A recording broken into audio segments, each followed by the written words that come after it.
Bonjour Marine, Bonjour. merci d'avoir accepté mon invitation. Marine, tu es secrétaire nationale d'Europe Écologie Les Verts. Et si j'ai voulu t'inviter ce matin, c'est parce que je voudrais parler de différents sujets. Je voudrais parler de la NUPES, je voudrais parler de la gauche, je voudrais parler d'Europe Écologie Les Verts. Mais Et de d'abord, on est l'écologie aussi. et de l'écologie, Merci. exactement. Mais dans Europe Écologie Les Verts, il y a écologie, donc Exactement. ça passe. Mais d'abord, quand même, on est en plein mouvement social. Ce soir, il y a les deux décisions, enfin, on attend les deux décisions du Conseil constitutionnel. Euh, J'avoue que dans la période, j'ai pas l'impression que la voix d'Europe Écologie Les Verts ou de l'écologie politique d'ailleurs ait réussi à se faire entendre en fait dans ce mouvement social. Est-ce que l'écologie a quelque chose à dire de la réforme des retraites? Je suis pas d'accord avec toi, ça ne t'étonne pas. Mais je sais que ta question est forcément Un peu biaisé. provocatrice exprès. Mm. Euh, En fait, moi, j'ai été élue secrétaire nationale en décembre. Les députés écolos au groupe à l'Assemblée, ils sont là depuis juillet. On est tous un peu nouveaux, tous en train de prendre nos marques, et je pense qu'on les a prises plutôt bien et au plus vite. Mais il faut aussi se rendre compte que l'écologie dans ce pays, enfin, c'est les moyens humains avec lesquels on travaille, les moyens financiers avec lesquels on travaille, sont pas les mêmes que plein d'autres formations de ce pays. Mais pour le coup, on a un truc avec nous, c'est la détermination, nos francs-parler et nos valeurs qu'on porte sans se cacher derrière le petit doigt, sans être là, ah, ça fait peur, on n'y va pas, enfin, avec beaucoup de sincérité et beaucoup d'engagement. Si j'essaye, du coup, puisque je fais ma psychanalyse en direct avec Mm. toi, d'essayer de voir depuis le début du mouvement ce qu'on a apporté.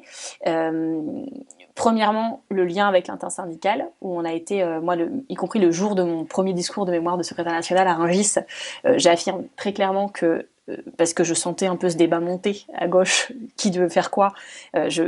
Très clairement, je dis, et j'ai tenu cette ligne depuis de manière très claire, que un mouvement social, c'est les partenaires sociaux qui l'organisent, et qu'on avait chacun un rôle évidemment à jouer dans cette séquence, mais que les syndicats avaient la mission d'organiser le mouvement social, les partis le travail à l'Assemblée et puis le travail de la vie des idées, et de soutenir évidemment la mobilisation sociale, ce qu'on a fait de manière intangible. Et donc on a affirmé premièrement cette ligne, et je pense que le travail qu'a fait l'intersyndicale a démontré qu'on avait raison, il fallait leur faire confiance là-dessus.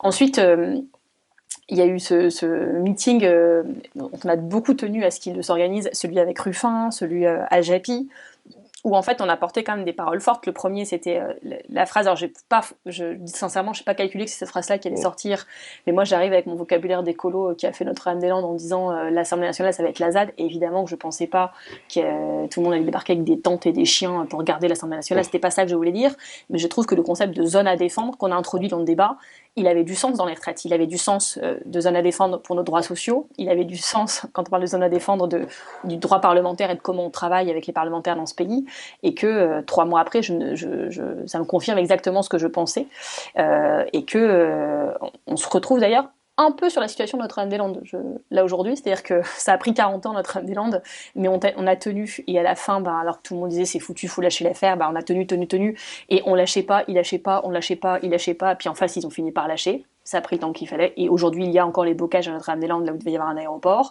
Je pense que c'est comme ça qu'on doit se comporter pour nos droits sociaux et pour nos droits parlementaires, dans le respect de la légalité bien sûr, mais légalité et légitimité c'est deux choses différentes, et donc cette réforme est peut-être légale, mais elle n'est pas légitime, et on continuera de la combattre. Donc ça c'est l'apport, tu vois, sur Mhm. la forme. On a aussi, dans le débat de fond, pendant 15 jours lancé ce débat sur les milliardaires, donc c'était au deuxième meeting de la NUPES où j'explique que je veux une France sans milliardaires, de manière peut-être un peu provocatrice, mais pas tant que ça en réalité. Et je trouve que ce qui a été intéressant, c'était au moment où le gouvernement était très mal à l'aise sur sa réforme, il disait c'est une réforme de justice, bah non en fait c'est une réforme d'effort, bah déjà c'est pas la même chose. Et nous on leur met le truc sur les milliardaires en disant ah bah on sait la justice, bah expliquez-nous mieux, on n'a pas bien compris, peut-être qu'il faut que tu nous réexpliques. Et pendant 15 jours ils se retrouvent, non mais les milliardaires, mais c'est parce qu'ils apportent de la richesse, ils ont du talent, ils ont du mérite. Ah bon, Bernard Arnault il a multiplié ça par 3, donc il a 3 fois plus de talent, 3 fois plus de mérite et 3 fois plus d'efforts fournis. Bah non, je pense pas. Et combien de 80% des milliardaires qui héritent. Et puis le truc de l'accumulation, qui à ce niveau-là d'accumulation est forcément une exploitation du vivant, des ressources naturelles. Tu vois, on introduit en plein milieu du débat retraite, on a quand même 15 jours là-dessus qui déstabilise beaucoup le gouvernement. Et puis aussi le travail de débunkage, qui n'est pas un travail que des écologistes, mais commun avec les journalistes, avec les autres partis, avec les syndicats, de surveiller tous leurs mensonges, quoi. Mm. Et je trouve qu'il y a eu, dans les retraites, moi, je suis ni en autarcie de vivre que dans le monde des écolos, ni dans l'hégémonie de dire les écologistes doivent contrôler le monde et il n'y a que nous qui avons raison. Ce qui m'intéresse en tant qu'écolo dans ce qui s'est passé, c'est le travail d'équipe. Et on y a participé. Le but n'était pas à dire... Enfin, quand on a commencé la bataille des retraites, je me suis pas dit mon objectif dans la vie, c'est que dans 3 mois, ce soit écrit grâce aux écologistes, il n'y a pas la réforme des retraites où les écologistes ont supplanté la bataille des retraites. On était forts si on était ensemble, et donc le but n'était pas d'être au-dessus de tout le monde, plus visible, de faire preuve d'originalité à tout prix. C'était d'être utile, et je pense qu'une grosse partie de notre utilité a été de participer au fait que ce soit fédéré, qu'on soit ensemble, et les assos, les syndicats, les partis politiques, là où c'était pas toujours simple, mais on l'a fait, et donc je pense qu'on a mis aussi beaucoup de liants qui se voyaient pas à la télé, c'était pas fait pour, c'était fait pour que ça tienne et pour que ça marche, et ça pas, on n'est pas encore au bout de la bataille. Alors justement, parce que voilà. là t'en parles un peu au passé, c'est peut-être moi aussi dans ma question qu'on est parlé au passé. Oui, moi j'ai suivi tes exactement. consignes. Mais je t'annonce que ça va continuer. Je vais pas te décevoir, exactement. Je veux même pas te parler d'issue, mais comment tu imagines que ça peut continuer? On sait que là, les syndicats justement disent que ça commence un peu à fatiguer dans les troupes, notamment parce que les journées de grève et de mobilisation au milieu de la semaine, ben, à chaque fois ça coûte cher et que voilà, c'est un peu compliqué pour les Français et les Françaises qui veulent se mobiliser contre la réforme des retraites. Du coup, là, il va y avoir la décision du Conseil constitutionnel. C'est là où tu me dis, mais qu'est-ce qu'on va faire? Ouais, qu'est-ce qu'on va faire? Non, mais c'est quoi? Il y a un plan. Les politiques, ils ont un plan, en fait, pour continuer la bataille. L'intersyndicale, ils sont en train de chercher des trucs. Hein. Ils vont sûrement appeler à une mobilisation. Ils vont appeler à la multiplication des actions. Puis il y a le 1er mai, on sera là. Et il y a le 1er mai, exactement. Bon, ça, c'est les syndicats. Vous, les politiques, vous allez faire quoi? Premièrement, il faut qu'on reste ensemble. Parce que c'est l'union qui a fait notre force, et ça, il faut que ça continue. Je suis pas inquiète du côté syndical, du côté politique, il y a ce qu'il faut qu'on continue à faire. Et oui, c'est dur.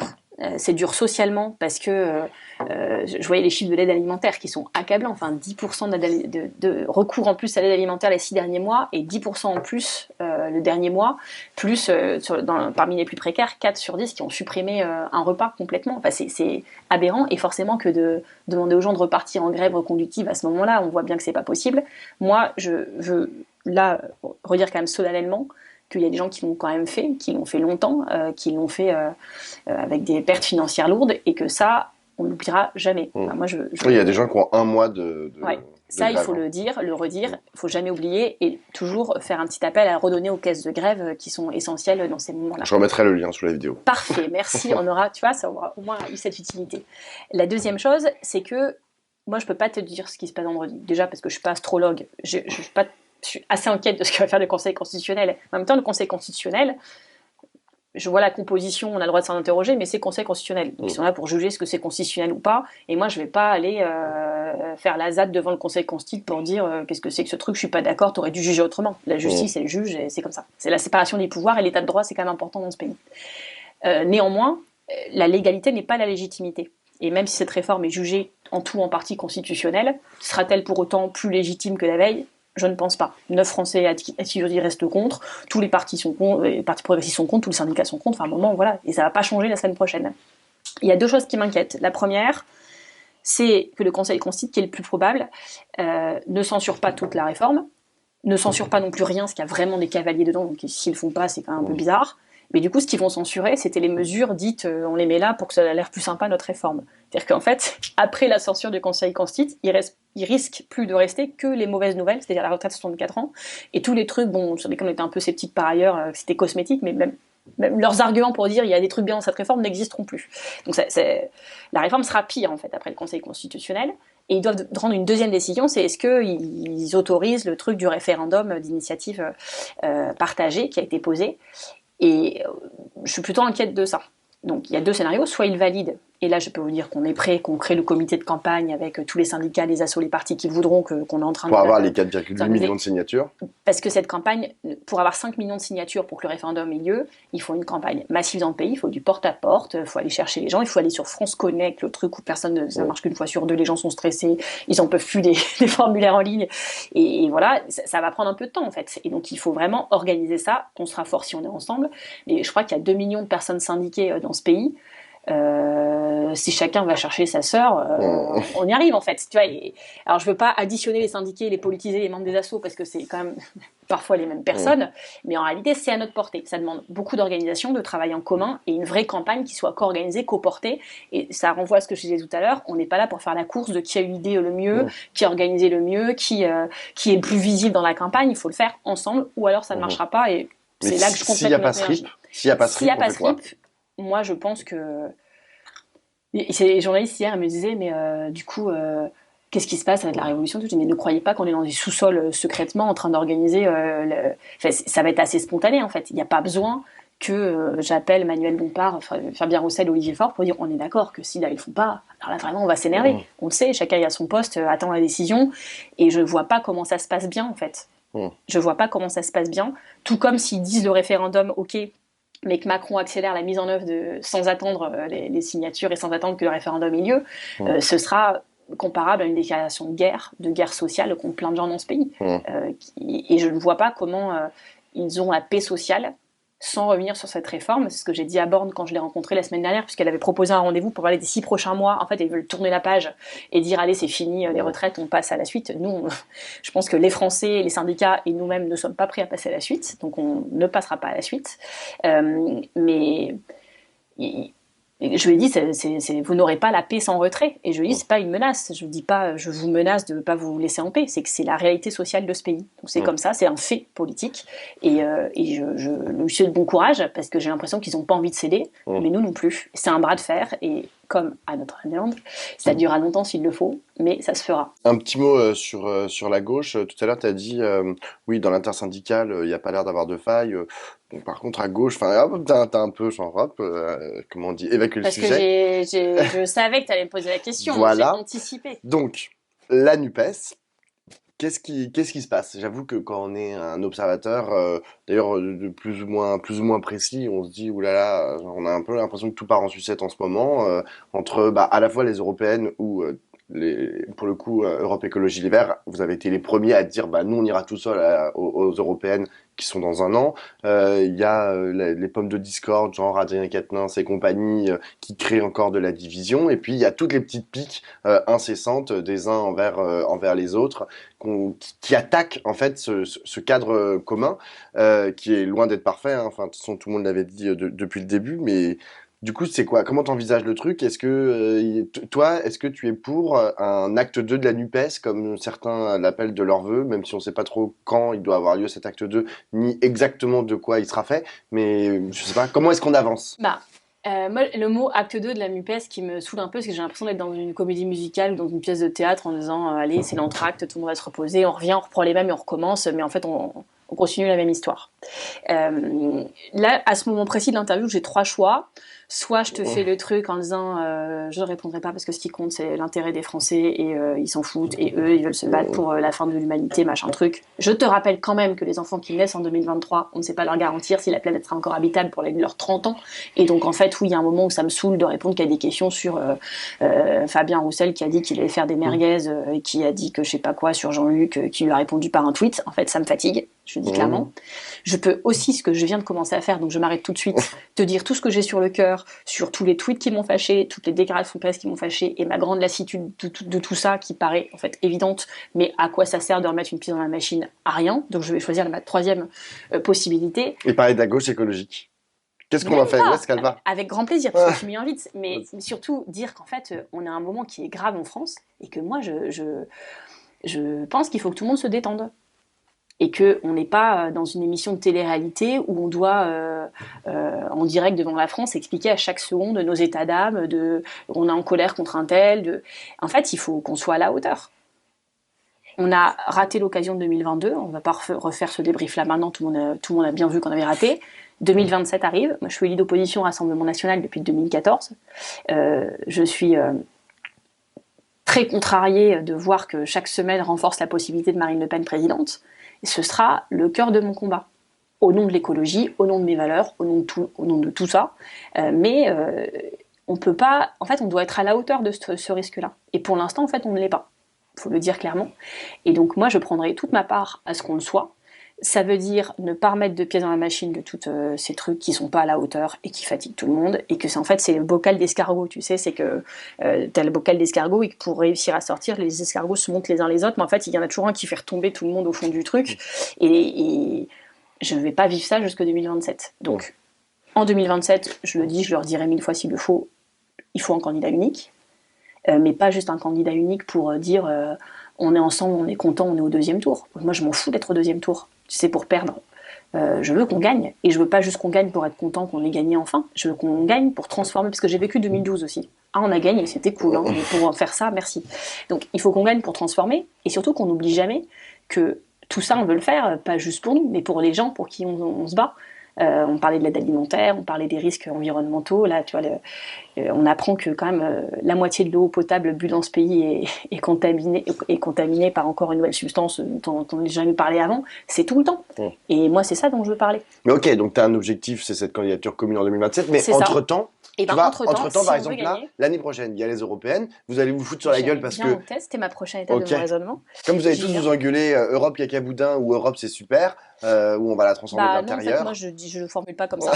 Mais par contre, au Congrès, la ligne que j'ai défendue, c'est les écologistes vont cultiver leur jardin. Ça veut pas dire autarcie, genre on parle à personne, je pense être l'une de celles aujourd'hui à gauche qui parle au plus de monde de la manière la plus courtoise qui soit et constructive, et avec les insoumis, les communistes, les socialistes, avec l'ensemble de la société civile, les syndicats, avec tout le monde, parce qu'on a besoin de mettre du liant, d'apaiser, de réparer, ce qui est une grande spécialité des écologistes. Donc c'est ça qu'on fait. Mais en fait, on a besoin, quand je dis cultiver notre jardin, c'est pas pour faire l'hégémonie non plus écolo de l'autre côté, en disant c'est nous les patrons, maintenant, allez, tout le monde fait comme on dit, mais on croit beaucoup dans le fait que chacun doit progresser. Aujourd'hui, si on additionne, si on dit on fait la ligne Maginot défensive, on se met tous ensemble derrière, et on attend, en fait, on est à quoi, à 30% tous ensemble, et on gagne pas avec ça. Donc si on veut gagner en 2027, l'unité, c'est une condition nécessaire mais non suffisante. Et donc ceux qui disent unité, unité, unité, super, merci les mecs, bah oui, en fait, je t'ai dit 4 fois oui, sauf que ça va pas suffire. Donc qu'est-ce qu'on fait pour que ce soit gagnant et que ça transforme vraiment ? Bah, il faut commencer par étendre nos... Il y a des gens qui sont dégoûtés de la politique et je pense pas que les dernières semaines fassent qu'ils aient envie de revenir. Et donc, il faut que les écologistes travaillent à fédérer le peuple de l'écologie, que les insoumis fassent pareil, que les communistes fassent pareil, que les socialistes fassent pareil, parce qu'on parle pas aux mêmes gens, c'est comme ça. Et si on veut que notre coalition soit gagnante, alors il faut que chacun soit plus fort dans la coalition. Pas plus fort en allant bouffer sur l'espace du voisin, mais en allant convaincre des gens qui sont déçus, qui sont déprimés, qui sont perdus chez Macron, ben on peut leur dire bonjour, nous sommes là. C'est notre rôle. Et donc, moi, je fais ma part, parce que mon rôle, c'est de faire ça pour l'écologie, et je peux pas le faire à la place des autres dans leur parti, mais j'ai l'impression qu'ils sont aussi en train de le faire. C'est marrant que tu veuilles une candidature unique pour 2027, et pas genre une liste unique, tu vois, pour les européennes. Bah non, c'est moins logique. important pour toi ? Non, parce que, en fait, nous, on a énormément d'électeurs aux européennes, les Verts, qui sont là pour 2 sujets, l'écologie et l'Europe. Et que je veux bien entendre que quand c'est la présidentielle, le mode, la présidentialisation extrême, la 5ème République nous force à faire ensemble en 2027, c'est parce qu'on veut gagner que c'est comme ça. Et du coup, on fait cette coalition qui a du sens, on s'est travaillé ensemble, etc. Il y a encore beaucoup de boulot, je veux que tout le monde en soit conscient. Mais pour les européennes, ça n'a pas de sens. C'est un scrutin uninominal à un tour. Et si on n'a pas de bulletin vert à mettre dans l'urne, pour ceux qui veulent mettre un bulletin vert dans l'urne à cette élection-là, alors il n'y en aura jamais. Tu peux imaginer que le bulletin NUPES, c'est un bulletin vert, tu vois. Non, c'est pas le cas. Désolée. Vert au sens de écologiste, tu vois. Non, mais en fait, voilà, on revient, tu vois, genre sur les dissensions. Oui, mais en fait, j'ai l'impression que c'est ça que tu veux. Non, pas du tout. Franchement. Non, moi je suis pour une liste unique aux européennes, donc. Oui, mais en fait, c'est. Je pense pas que l'unité soit un mantra et un truc qui... Enfin, en fait, on est ensemble. On a des trucs à partir ensemble pour les retraites. Il faut être ensemble pour les européennes. C'est pas ça le truc. Et je pense pas que ce soit le truc intelligent à faire et qui ait du sens. En fait, les gens, ils sont à la recherche de sens en ce moment. Et donc, nous, on a des choses à raconter sur les droits humains, sur notre vision de l'Europe fédérale et forte pour le climat, etc. Et donc, ce qu'on est en train de faire avec les états généraux de l'écologie, qui sont en cours. C'était ma dernière question. Donc, vas-y, tu vois, je t'en prie. Aligné. Donc, nous, on doit fédérer le peuple de l'écologie parce que personne ne le fera à notre place. Bruno Latour, le philosophe, disait qu'il y avait 1 million Enfin, ça c'est moi qui dis 1 million, mais lui il disait l'écologie elle est potentiellement majoritaire dans ce pays. Et il a raison, d'ailleurs les gens ils existent déjà, mais c'est la classe écolo qui est en plus des classes sociales, qui d'ailleurs transcende plusieurs classes sociales. Cette classe écologique elle est potentiellement majoritaire dans le pays, mais elle est pas, c'est pas une classe qui est consciente d'elle-même, donc pas fière d'elle-même, donc pas fédérée, pas structurée, pas organisée, alors qu'en face ils le sont. Et donc le travail que nous on a à faire, c'est de fédérer cette classe écolo et de créer un grand mouvement de l'écologie qui soit pas que politique. Il y a besoin d'un parti politique pour toutes les raisons qu'on vient de se dire, les élections, les financements de la vie publique, il y a des règles en fait dans ce pays. Mais moi j'ai besoin, j'ai envie, même en tant qu'écologiste, que quelqu'un qui a l'écologie dans un bout de sa tête quelque part en France ait un endroit où dire moi je suis là, c'est où que je comprends comment ça marche.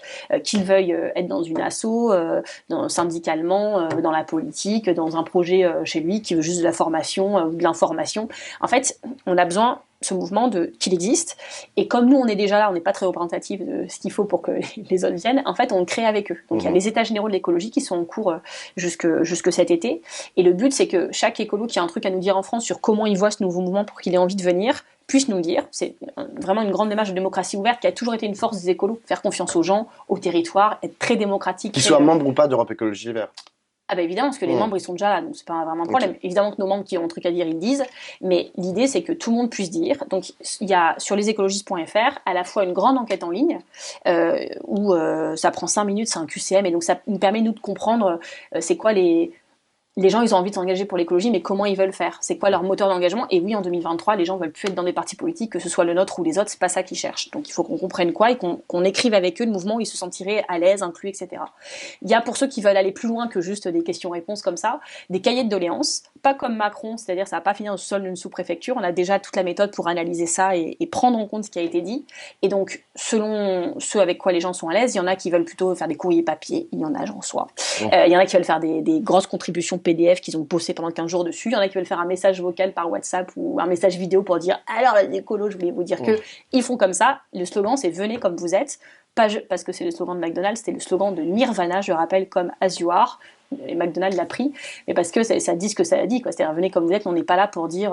Enfin, en fait, on veut créer toutes les conditions pour que les gens qui ont un truc à dire puissent le dire, et surtout qu'ils puissent trouver leur place chez eux, que ce soit un mouvement d'émancipation. Enfin, c'est hyper important pour nous. Donc vous misez beaucoup sur cette refondation. Donc là, c'est une phase d'écoute qui dure. Il y a des ateliers partout en France. Là, il y en a déjà 70 organisés pour le mois de mai. Il y aura des conférences en ligne. Enfin. Il y aura plein de choses pour qu'on puisse vraiment réfléchir ensemble, qu'il y ait une émulation. Et après cette phase d'écoute, d'abord on écoute, après on agit.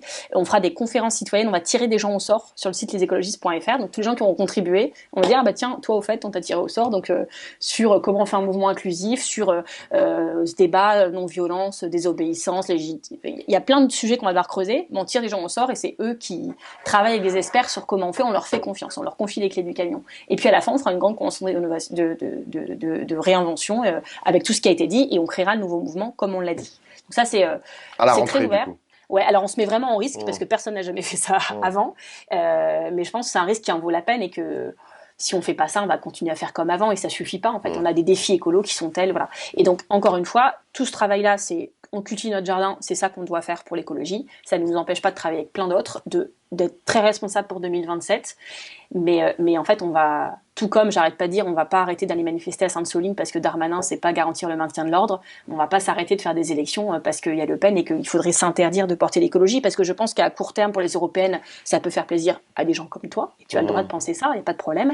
Mais je pense que si on veut creuser chacun nos sillons de l'écologie, du socialisme, du communisme, des insoumis, dans le respect les uns des autres et dans la diversité les uns des autres, la biodiversité c'est important aussi, y compris au sein de la NUPES, bah, il faut aussi aller travailler ces sujets-là. Et tu vois, pendant la législative, au moment de la NUPES, on a en fait très peu parlé d'écologie dans cette campagne. Et c'est pas grave, enfin, on a fait d'autres choses, on a fait du mieux qu'on pouvait en très peu de temps, c'est un miracle ce qu'on a réussi à faire aux législatives, mais ça suffira pas, d'ailleurs on n'a pas gagné. Donc si on tire pas les leçons de pourquoi on n'a pas gagné et comment on fait pour gagner la fois d'après, alors on sert à rien, on se tient chaud, personne contrarie personne, mais en fait ça marche pas. Voilà. Merci beaucoup Marine. À bientôt.